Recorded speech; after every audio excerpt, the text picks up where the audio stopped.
Hello जी। अब हो रहा है शाम का टाइम, शाम के बजे 6 गाइस। मतलब सॉरी 5:30 हो रहे हैं। अभी 6 नहीं बजे। तो जी अभी मंदिर भी हमारा बंद है, मंदिर भी नहीं खुला, कृष्णा भी सो रहा है। तो जी सबको राधे राधे। और थोड़ी बहुत तबीयत मेरी भी ठीक है, मेरे बच्चे भी ठीक है, बच्चों के पापा भी ठीक हैं। ठीक है, जैसे कि मैं बता रही थी, हाथ की जो दवाई लाई थी, सॉरी इग्नोर कर देना। गाड़ियों की आवाज़ बहुत आती है, मेरा रूम इधर ही है, तो गाड़ियों की आवाज़ हमारे नीचे से बहुत ज़्यादा आती है, तो उसको सॉरी। तो मेरे हाथों में थोड़ा सा आराम है, आज थोड़े से कपड़े धोए तो फिर आज मतलब जख्म सा हो गया उंगली में। तो जी कोई बात नहीं, धीरे धीरे जाएगा। मैं भी इन पर ट्यूब लगा रही हूँ, प्रॉपर लगा रही हूँ ट्यूब। एक तो गाड़ी नहीं सुनन दे रही है, तो जी प्रॉपर लगा रही हूँ मैं ट्यूब, और मुझे थोड़ा सा आराम है। ठीक है, धीरे धीरे ही आराम होगा हर चीज़ में, मतलब एक साथ तो हो नहीं जाएगा गाइस।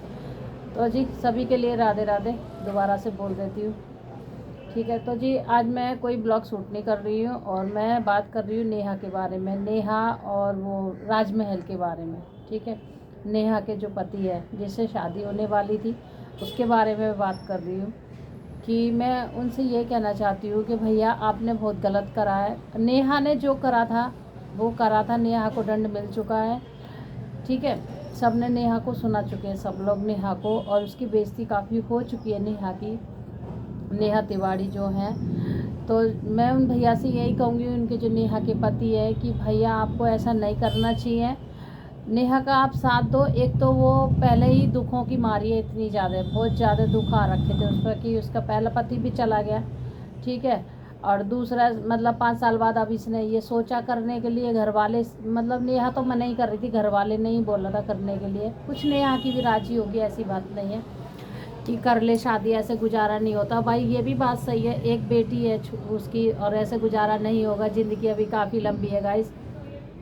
तो मैं तो यही कहना चाहती हूँ कि भैया आप नेहा का साथ दो, और अपनी शादी मत टूटने दो। जैसे कि आपकी रिश्ता तय हुआ था, इतने अच्छे आपने मतलब मैं तो गोद भराई कहूँगी, गोद भराई करी थी आपने, और इतने अच्छे से उन्होंने मान सम्मान करा नेहा के घर वालों ने। तो उन मम्मी पापा का, उनका दिल मत तोड़ो आप लोग। ठीक है, और नेहा जैसी है उसको समझाओ, जैसी है मतलब, जैसी है कि मतलब जैसे जो कुछ गलत किया नेहा ने, उसको समझाओ। आप एक जगह मिलो आके इनसे, नेहा से और इनसे, और आप इसको समझाओ, इनकी फैमिली को समझाओ, जो भी बात है अपनी बातें ख़त्म करो, और अपनी शादी की तैयारियां शुरू करो। ठीक है, मैंने ब्लॉग में देखा है कि नेहा ने शादी तोड़ दी है, तो किस रीजन शादी तोड़ी है? क्या आपने नेहा दीदी का साथ नहीं दिया क्या?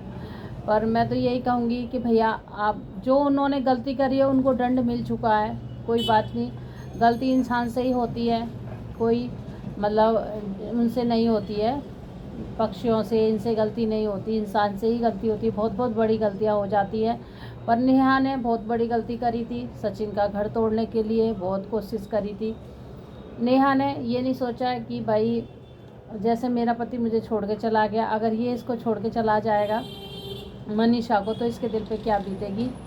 तो एक लेडीज़ की तरफ सोच के चले तो घर ही ना बिगड़े, एक लेडीज़ की तरफ सोच के नहीं चलती है बिल्कुल भी। तो अब नेहा को भी अकल आ गई है ना। और मनीषा भी ये सोच में रही कि भाई मतलब बहन का रिश्ता है, नंद भाभी का रिश्ता है, नहीं टूटे, ऐसे ही जुड़ा रहे बना रहे तो सही रहता है।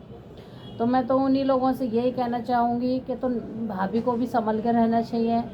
ठीक है, और नंद को भी संभल के रहना चाहिए। एक भाभी भैया के गहरे रिश्ते में घुस के और तुमने रिश्ता तोड़वाने की कोशिश करी है, पूरी पूरी कोशिश करी है नेहा ने। तो उसको दंड तो भगवान ही देगा, कुछ दंड लोगों ने भी दे दिया है, कुछ भगवान तो देगा ही देगा। जो जिसके साथ में गलत करता है उसको भगवान ही देखता है, हम नहीं देख पाते। हम सिर्फ अपने मुंह से गालियाँ दे लेंगे, 2 गाली दे लेंगे, 4 गाली दे लेंगे, उससे कुछ नहीं होने वाला। सिर्फ जो भगवान जब डंडा उठाएगा तो किसी भगवान की लाठी में आवाज़ नहीं आएगी किसी को भी किसने मारा है। ठीक है, तो वो भगवान ही उसको जो भी करना ऊपर वाला करेगा, ऊपर वाले को छोड़ दीजिए आप लोग। और मनीषा से भी कहूँगी, मनीषा आप मेरा ब्लॉग देख रहे हो तो आप लोग भी मतलब अब कुछ मत करिए, आपका पति आपके पास है तो अब ध्यान दिए अपने अपने पति पे ध्यान दिए ध्यान दिए मतलब ध्यान रखो अपने पति पे, कहाँ कैसे जा रहे हैं, कहाँ घूम रहे हैं, कहाँ क्या कर रहे हैं। तो जी नज़र रखो, है ना। और जो गुस्सा है अंदर का, वो तो गुस्सा मैं समझ सकती हूँ, बहुत जायज़ गुस्सा है। ये बहुत गलत बात थी ये तो, कि जो आप लोगों को डिवोर्स दे रहा था आपका पति और दूसरी से शादी करने को तैयार हो रहा था, है ना। तो गाइस मैं तो यही कहना चाहूँगी, बस जो हुआ मनीषा आप भी शांत रहो, अब कोई ऐसी वैसी वो मत करो, ठीक है। और मतलब अपने पति को ढंग से देखो, चलाओ, इनको समझाओ, है ना। वैसे तो कुछ हद तक वो समझ ही गया है, जो गलतियाँ हुई हैं वो कह रहा है मेरे से जो गलती हुई हैं, अब कुछ कोई भी गलती नहीं होगी। तो जी कोई बात नहीं, गलती सबसे होती है, पर होता है ना कि एक लड़की का घर टूटता, एक का घर जुड़ता, तो ये गलत बात थी, सब उसी को थू थू करते हैं, है ना। मैं तो उन्हीं यही कहना चाहूँगी, नेहा दीदी आप अपनी बेटी के लिए पापा चुने थे, है ना, और आप उन्हें अपनी पसंद से करा था, और भैया की पसंद थे, सब घर वालों की पसंद थी, भैया वो शादी हो रखी थी और इतने अच्छे नेचर के ससुराल वाले हैं आपके। तो तो आप देरी ना करिए और सबकी बातों को हटा के दिमाग शांत रख के उनसे बात करिए, अपनी सास से बात करिए, अपने परिवार से बात करिए कि जो गलती हुई है वो बस हुई है, ख़त्म हो गई हैं, जो बात है उसे ख़त्म करिए और अपनी लाइफ फिर से दोबारा से जिए, ठीक है।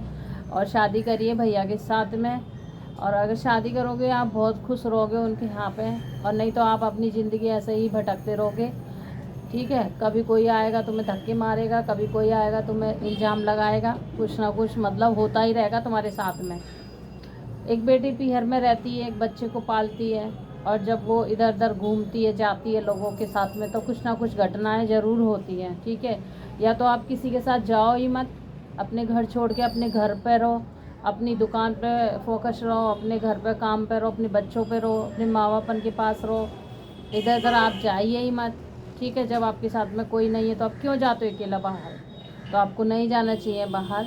तो आपको जो अब आपको शौक ही है बाहर निकलने का और जाने का, तो आप अपने पार्टनर से गलती माफ़ी मांगिए, अपने पति से, जो आपके पति हैं राजमहल, उनसे गलती माफ़ी मांगिए, सॉरी बोलिए उनसे। और वो आपको कितना ही डांटें तो आप गुस्सा नहीं हो बिल्कुल भी, जो भी है वो सही बोलेंगे, है ना।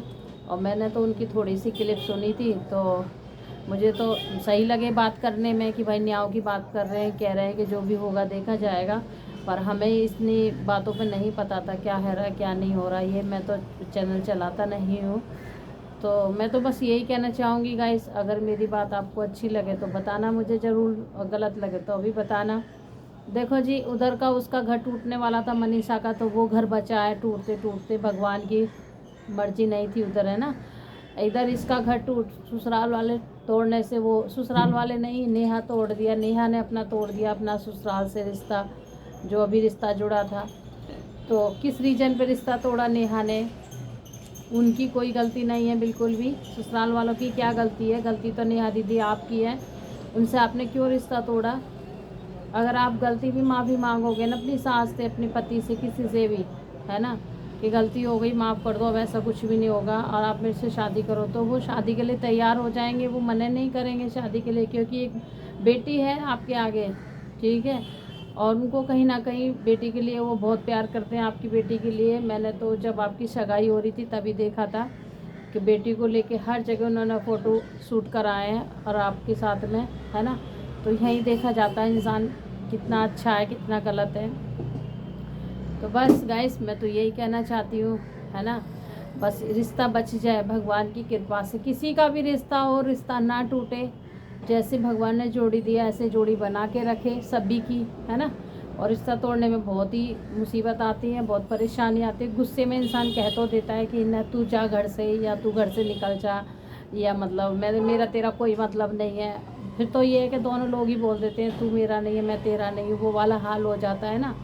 तो ये कभी नहीं करना चाहिए। हाँ जी आदमी को गुस्सा आ रहा है तो एक दो बात तो लेडीज़ भी बोलेगी, उसको भी गुस्सा आएगा ही, एक दो बात बोल के चुप हो जाइए, कुछ मत बोलिए, छत पे चले जाइए या साइड में हो जाइए, कहीं भी चले जाइए, मतलब उस टाइम लड़ाई हो रही हो तो फिर लड़ाई ख़त्म ही हो जाएगी। अगर सामने पर रहोगे तो लड़ाइयाँ होती रहेगी, बंद नहीं होगी, क्योंकि आदमी कुछ टॉपिक मारेगा, लेडीज़ कुछ टॉपिक मारेगी, तो वो आदमी वाला टॉपिक लेडीज़ को पसंद नहीं आएगा, लेडीज़ वाला आदमी को नहीं पसंद आएगा। तो इससे अच्छा एक दो बात हो, जब देखो कि भाई बढ़ती जा रही है बात लड़ाई, तो अपना वहाँ से हट जाइए अलग। गुरुजी ने यही बताया कि वहाँ से हट जाइए अलग, छत पे चले जाइए, कहीं चले जाइए, बाहर चले जाइए, मतलब कुछ भी काम करने लग जाइए, वहाँ मत रुको जहाँ लड़ाई हो रही है। तो जी लड़ाई और बढ़ती जाएगी। जब आपका गुस्सा भी शांत हो जाएगा, आप थोड़ा सा अलग रहोगे, पति का भी गुस्सा शांत हो जाएगा, तो फिर कोई आगे चर्चा चलेगी नहीं, तू जा या मैं जा घर से निकल के, हैं। तो गाइस मैं तो यही कहना चाहूँगी। और जो तीसरा बंदा आता है उसको तो पकड़ के इतना धुंधो, इतना धुंधो, इतना धुंधो कि बस वो फिर अगली बार ये सोचे ही ना कि हाँ पति पत्नी के बीच में आगे झगड़ा करवाना है। ऐसा धुंधो उसको अच्छी तरह से, ठीक है। तीसरा जो बंदा आता है ना, ये ही लड़ाई करवाता है पति पत्नी के बीच में। नहीं तो लड़ाई कभी नहीं होती पति पत्नी के बीच में, थोड़ी बहुत होती है, कैंसिल बंद हो जाती है। जो लंबी लंबी कहानी बन जाती है ना, इतनी लंबी लंबी कहानी बन के तैयार हो जाती है, ये तीसरा बंदा करवा देता है आके इसके अंदर घुस के। तो तीसरे बंदे को कभी मत आने दीजिए, और कभी ऐसा मौका मत दीजिए उसको, और अपनी परेशानी, अपनी घर की बात कभी मत बताइए उस तीसरे बंदे को कि हाँ आज मुझे ये हो रहा, आज मेरे पति ने ऐसे करा वैसे करा, कुछ मत बताइए। क्योंकि वो तुम्हारे बीच में आके हाथ सेकेगा, उधर पति की कहेगा, उधर तुम्हारी थोड़ी बहुत कहेगा, और बीच में घुसा रहेगा, लड़ाई करवाता रहेगा, रोज टक टक टक टक करवाता रहेगा डेली का। तो गाइस आप इतना ध्यान रखिए। लड़ाई भी होती है तो ये है कि हाँ दोनों के बीच में होती है, थोड़ी बहुत होती है, बंद हो जाती है। जब तीसरा इंसान आ जाता है ना घर में, कोई भी हो, पड़ोसी हो, घर वाला हो, कोई भी हो, जब तीसरा घुस जाता है तो फिर लड़ाई ज़्यादा बढ़ जाती है। तो तीसरे को नहीं घुसने दे, बिल्कुल मत घुसने दो तीसरे को। बात भी करें ना, तुम्हारा कोई मतलब नहीं है इसमें, कोई मैटर नहीं है, बस हम दोनों की बात है, हम अपने आप सुलझ जाएंगे। एक दिन लड़ाई होती है, एक दिन एका भी होता है, ऐसी बात नहीं है कि लड़ाई लड़ाई रहती है। तो गाइस मैं तो यही बताना चाह रही थी आप लोगों को। आज कोई ब्लॉग नहीं है, शूट नहीं करा, और शाम का टाइम ही हो गया, कपड़ा वपड़ा धोए थे, और कपड़े के अब फोल्ड वगैरह होंगे, तय वगैरह होगी, गद्दे के कवर वगैरह धोए। आज तो मैं थक गई कपड़ा धोते धोते, बहुत सारे कपड़ा धोए थे, इतने सारे कपड़ा धोए थे, इतने सारे, 2-3 बाल्टी भर के कपड़ा धोए गाइस। चलो वीडियो हो रही है मेरी लंबी, अगर अच्छा लगे तो कमेंट करके ज़रूर बताना, और बेकार लगे तो भी कमेंट करके ज़रूर बताना। आज मैंने बाल धोए हैं अपने, कमेंट करके ज़रूर बताना, ठीक है। और गाइस बस मैं तो यही चाहती हूँ कि नेहा दीदी की शादी ना टूटे, शादी जुड़ जाए नेहा दीदी की। और दीदी अपने उस पर भी गुस्सा कम करो आप लोग भी। और मैं सबसे यही कहना चाहूँगी नेहा के घर वालों से कि आंटी अंकल नेहा दीदी का रिश्ता ना टूटने दें, रिश्ता जोड़ो आप, और वहीं नेहा दीदी की शादी करो। तो वो घर बहुत अच्छा है उनके लिए, ठीक है। एक बच्ची को बाप मिल जाएगा, एक माँ को एक पति मिल जाएगा, है ना। अभी ज़िंदगी बहुत लंबी है और ज़िंदगी काटनी बहुत मुश्किल है अकेले में रह के, ठीक है। अभी पता नहीं कितने कितने दुख आते हैं, कितने कितने संकट आते हैं, एक दूसरा रहता है साथ में तो सारे दुख दूर हो जाते हैं। अकेला इंसान दुख दूर नहीं कर सकता बिल्कुल भी, वो तो रो रो के ही मर लेगा। मैं यही कहूँगी कि शादी कर लेना चाहिए, शादी रिश्ता मत तोड़ो। और ये रिश्ते बार बार नहीं बनते हैं, बार बार नहीं वो करते। भगवान ने एक बार आपको मौका दिया है रिश्ते का, तो आप ये रिश्ता मत तोड़ो। नेहा दीदी आप शादी कर लीजिए, और जितनी भी बातें सब दूर कर दो, मतलब जितनी भी कहानी हुई है सब हटा दो, दिमाग से निकाल दो, और अपनी नई ज़िंदगी जियो। चलो जी, मेरी बातें अगर आप अच्छी लगे तो लाइक ज़रूर करके जाना मेरी वीडियो पे, और शेयर करके जाना वीडियो, कमेंट करके ज़रूर बताना अच्छी लगी या ख़राब लगी। फिर मिलेंगे एक अच्छे से ब्लॉग में, तब तक अपना ध्यान रखिए, तब तक ध्यान रखिए और खुश रहिए दोस्तों, और मस्त भी रहिए। और तब तक के लिए राधे राधे।